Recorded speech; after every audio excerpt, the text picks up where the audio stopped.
¿Qué onda, banda? Hoy vamos a hacer algo distinto. Me han sugerido que siga hablando de política y me dicen pues que está muy bonito, que haga reseñas de libros y lo que yo quiera, pero que hable de política. Así que vamos a hacer las dos cosas al mismo tiempo. Vamos a hablar sobre un libro y lo voy a tratar de conectar con la política. Hoy vamos a referirnos a After Dark de Murakami, Haruki Murakami, que publicó este libro en el 2004. Y no es el primer libro que leo de él. El primer libro que leí de él fue IQ84, que es de 2009. Y después leí Los años de peregrinación del chico sin color, que fue el siguiente trabajo de él, de 2013. Y luego ya me fui hacia atrás en el tiempo. El último que leí de él había sido al este del corazón, al sur de la frontera, o al revés, no me acuerdo cómo se traduce al español. Lo leí en la versión alemana y es de 1992. Y Murakami es un autor interesante porque hace realismo mágico japonés, por así decirlo. Es una suerte de surrealismo lo que él hace. Y tiene un nombre, su género, en la literatura asiática que hoy no recuerdo, pero es parecido al realismo mágico latinoamericano. Y también se le conoce a Murakami porque nunca le han dado el premio Nobel de literatura, a pesar de que lo han nominado varias veces.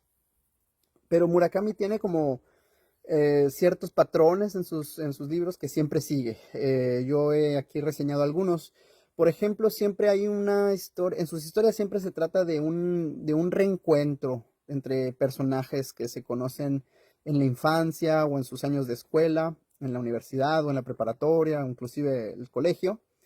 Y estos protagonistas, por lo general, o al menos en las historias que yo he leído, tienen ciertas características. El personaje hombre es un chico o un hombre más o menos sin pena ni gloria, sin ninguna característica que destaque. Es como un avatar más bien para que uno se ponga en su lugar, me imagino yo.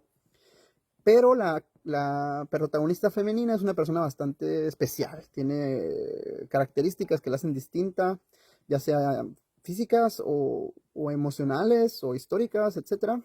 Y en ellos se centra la historia, en ese reencuentro de personas que ya se habían conocido antes, pero que habían pasado sin advertirse unos al otros, o que las circunstancias los habían separado, por así decirlo.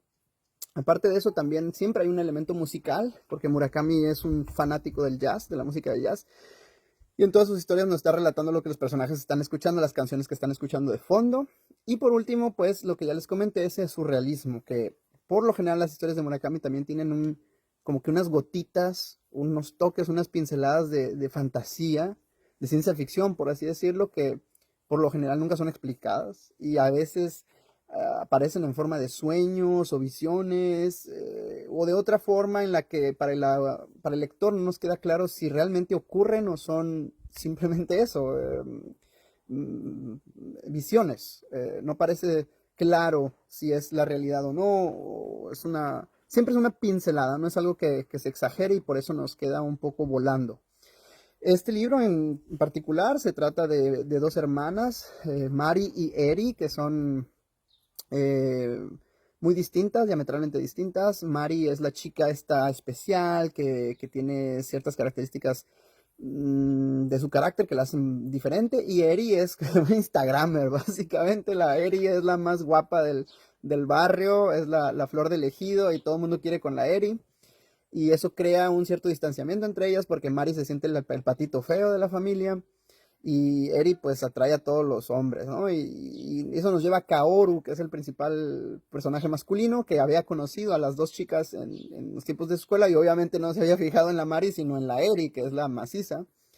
Y entonces el Kaoru después se reencuentra con Mari y comienzan una relación interesante de diálogos en la historia, que por cierto la historia de After Dark, como dice su nombre, se consume en una sola noche. Todo el libro eh, ocurre en una sola noche y de hecho el autor nos comienza sus capítulos con la hora del capítulo, la hora en la que ocurren los hechos, porque si dentro de esta historia, de estos tres personajes, de este triángulo, hay también otros personajes secundarios que básicamente están metidos en una historia de tipo thriller, medio detectivesca. Y está bastante interesante. Hay la parte aquí fantasiosa de la historia se da alrededor de la chica Eri, la guapa. Y es que Eri está en un sueño profundo desde hace días, si no es que semanas, ya no me acuerdo bien. Lo leí, por cierto, lo terminé de leer. No puede ser que no escribí cuando lo leí, pero ya tiene yo creo que más del mes. Pero en fin, ya no recuerdo. Eri está dormida desde hace días o semanas. Y ahí es donde viene la parte fantasiosa porque el narrador en tercera persona nos describe la escena donde está Eri como si fuera una película. Y ahora movemos la cámara hacia abajo y vemos que Eri no sé qué es, no sé qué. Entonces esa parte es la que es medio fantasiosa porque hay otro personaje por ahí que no quiero revelar, pero esa parte fantasiosa en este libro es muy discreta, es muy poco, no como en ICQ 84 o en otras. Y en general me gustó mucho el libro. No es lo mejor que he leído de Murakami, pero es un libro que se lee súper rápido. Yo creo que lo leí en 1 hora y media o algo así, quizá menos. Y es bastante recomendable. A mí me gusta en general Murakami porque me acerca siempre a la cultura japonesa que a mí siempre me ha llamado la atención. Y sobre todo a la cultura japonesa contemporánea, no a ese Japón que tendemos a pensar, el mundo de los samuráis y del Japón feudal, ¿verdad? No, sino a esa sociedad ultracapitalista, y es ahora que nos vamos a la parte política, ultracapitalista, ultraindustrializado y monopolizado. Y dentro de este Japón, que es muy inaccesible para nosotros los mexicanos, también para imaginarnos, ¿no?, cómo funciona, no solo por la distancia, obviamente, sino por las características propias de los japoneses, la cultura japonesa que es muy distinta, pues es que ocurren las historias de Murakami. A mí por eso me gusta Murakami, porque me acerca, como dije, a esa cultura contemporánea japonesa. Vamos a hablar un poco del Japón y de su situación, porque en cuanto a habitantes, pareciese que Japón lo vemos siempre llenísimo de gente, ¿no? Un mar de gente como si fuera China, pero no es eso. Japón tiene la población cercana a la de México, 125 millones más o menos de habitantes. La diferencia es que ese mismo número de habitantes están concentrados en un territorio que son 4 veces más pequeño que México. O sea, si nos vamos más o menos a la superficie, Japón, pudiéramos meterlo, el territorio completo de Japón, pudiéramos meterlo en los estados de Coahuila, Durango y Oaxaca, que no son ni siquiera los dos más grandes de México. O sea, está Chihuahua, Sonora, y luego vienen ya Coahuila, Durango y Oaxaca, que son el número 3, 4 y 5 del territorio mexicano. Y en ese mismo territorio metemos a todos los mexicanos. Imagínense, pobrecitos, ¿no? Los de Durango, que metan ahí a todos los chilangos. Digo, no es por ser gacho, ¿verdad? Pero imagínense, si nosotros los de Mexicali no aguantamos a 2 que 3 personas que tenemos de Tijuana, imagínense toda la población de México en 3 estados. Bueno, en ese contexto nos podemos ir. Ahora, con esa misma población, con esa densidad que tiene poblacional Japón, obviamente es una densidad mucho mayor. México tiene 64 habitantes por kilómetro cuadrado, Japón tiene 331, obviamente. Pues Japón tiene características propias y la historia de Japón es distinta. Japón es un país altamente industrializado, es el país número 3 en cuanto al Producto Interno Bruto. Estamos hablando de 5 billones, perdón, 5 billones de dólares más o menos, cuando México hace 1 billón de dólares más o menos de Producto Interno Bruto. Japón está en el número 3 de los más industrializados del Producto Interno Bruto del PIB, y México está en el 15, para darse una idea. Esto nos lleva también a otras características muy importantes. Japón es el país más viejo del mundo, una edad media de 48.2 años, o sea, casi 50 años, cuando México ni siquiera entra en el top 50, está en 29 años. Y es el país también de los más caros, es el cuarto país más caro después de Suiza, Noruega e Islandia. Y la pregunta sería, ¿por qué? ¿Y qué consecuencias tiene esto, ¿no? Japón es un país tan pequeño, pero tan industrializado, tan avanzado. eh, y ¿por qué es tan caro? Bueno, Japón, la historia reciente, sabemos que tuvo una participación en la Segunda Guerra Mundial. El Japón militarista atacó a sus vecinos del oriente, del lejano oriente y del oriente del sur, del sureste asiático, Indonesia, Tailandia no, pero Indonesia, Singapur, China, Corea fueron invadidos por el Japón militarista de los años 30. Y detrás de este gobierno militarista japonés estaban las principales concentraciones capitalistas japonesas que se le llamaban en ese tiempo los Zaibatsu, que son básicamente los monopolios japoneses. En ese momento existía ya Mitsubishi y otros conglomerados de empresas japonesas como Mitsui, Sumitomo, que fueron realmente los que estuvieron detrás de ese militarismo japonés o de su base industrial, al igual que aquí en Alemania los Krupp, Volkswagen, Mercedes-Benz estuvieron detrás del militarismo y del fascismo nacionalsocialista alemán. Una vez que la guerra se pierde para Japón, la ocupación norteamericana, porque es una ocupación, más o menos tolera estos Zaibatsu en los días, en nuestros tiempos, ahora les llaman los Keiretsu, y de hecho han crecido exponencialmente. No solo está Mitsubishi, las que estaban antes, sino que ya tenemos otras en distintas ramas de la industria, como en la automovilística, Toyota, Isuzu, Honda, Nissan, etcétera. Y en la electrónica, pues todos conocemos Sanyo, Panasonic, Toshiba, Hitachi, todas estas, ¿no? Es una sociedad altamente capitalista, monopolizada al 100%, y esto obviamente acarrea consecuencias catastróficas para Japón, para su población, para su clase trabajadora. Es de los países en donde su población duerme menos en todo el mundo, duermen 45 minutos menos que la media internacional. O sea, Japón duerme 45 minutos menos, y es el país que más horas extras le mete per cápita al trabajo. O sea, es una sociedad altamente manipulada en lo que toca al área laboral, ¿verdad? Hay una cultura de dejar la vida literalmente por la empresa. Hay una palabra, de hecho, en japonés que se llama karoshi, que es morir por exceso de trabajo. Es básicamente morir de un paro cardíaco o de alguna otra, un derrame cerebral, etcétera, por esta carga de trabajo. Y de hecho eso también ocurre indirectamente, porque en Japón también muchas personas se suicidan. Uno de los países en donde más suicidios existen, ¿no? Para que se den una idea, ya en el corona, tiempos de corona, en Japón, el año 2020, se suicidaron 20,000 personas. O sea, si lo comparamos con los 7,000 de México en el mismo año, pues es muy distinto, ¿no? A pesar de tener la misma población, Japón claramente tiene una tendencia al estrés laboral, al ritmo de vida, con las características que ya dije, ¿no? De ser un país altamente superpoblado, densamente poblado, ser un país que se duerme poco, se trabajan horas extras, y que es caro en general la vida, ¿no? Así que con esto tenemos el caldo de cultivo para una sociedad vieja, cansada, estresada, y completamente absorbida en lo que es el mundo material y laboral.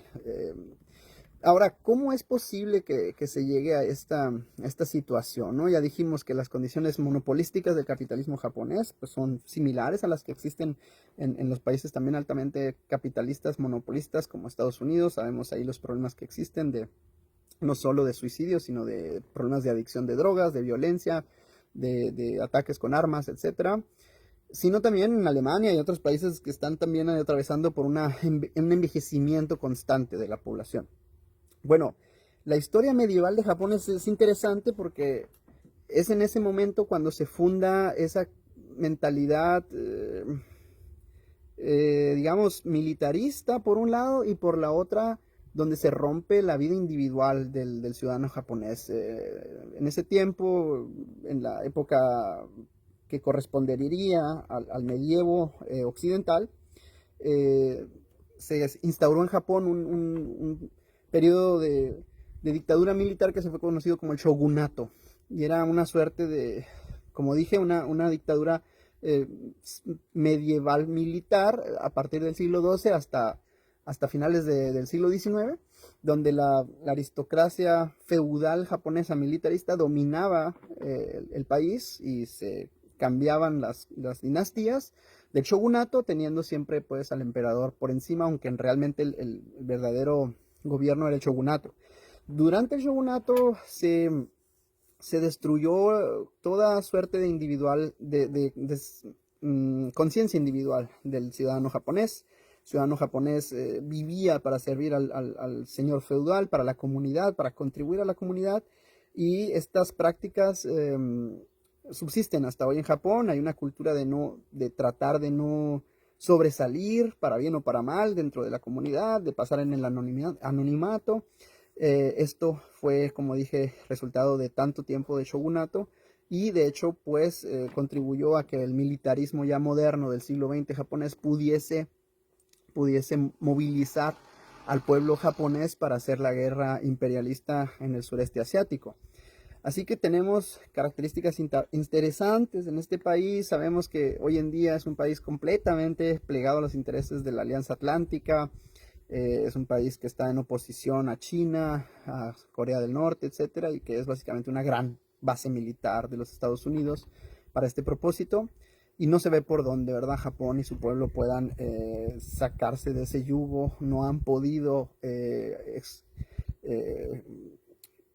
expulsar a los norteamericanos que están ahí estacionados. Hay grupos, obviamente, de japoneses y grupos sociales, el Partido Comunista y otros grupos que también se oponen, pero que no han podido todavía lograr ese mínimo objetivo. Y pues es la misma situación que vivimos en Alemania y en otros países como en Estados Unidos, donde la lucha de clases está estancada desde hace mucho en un nivel muy bajo de conciencia de clase de los trabajadores, porque pueden todavía darse ciertos lujos que no se pueden dar los trabajadores de los países subdesarrollados. Así que me gusta, pues, como dije, la caracterización que hace Murakami de la sociedad japonesa, porque es muy contemporánea, es muy moderna, y cuando uno tiene un poco de conocimiento de la historia del Japón y de las características que lo llevan a que sus ciudadanos piensen de tal forma, pues se vuelve todo mucho más interesante y rico, ¿verdad?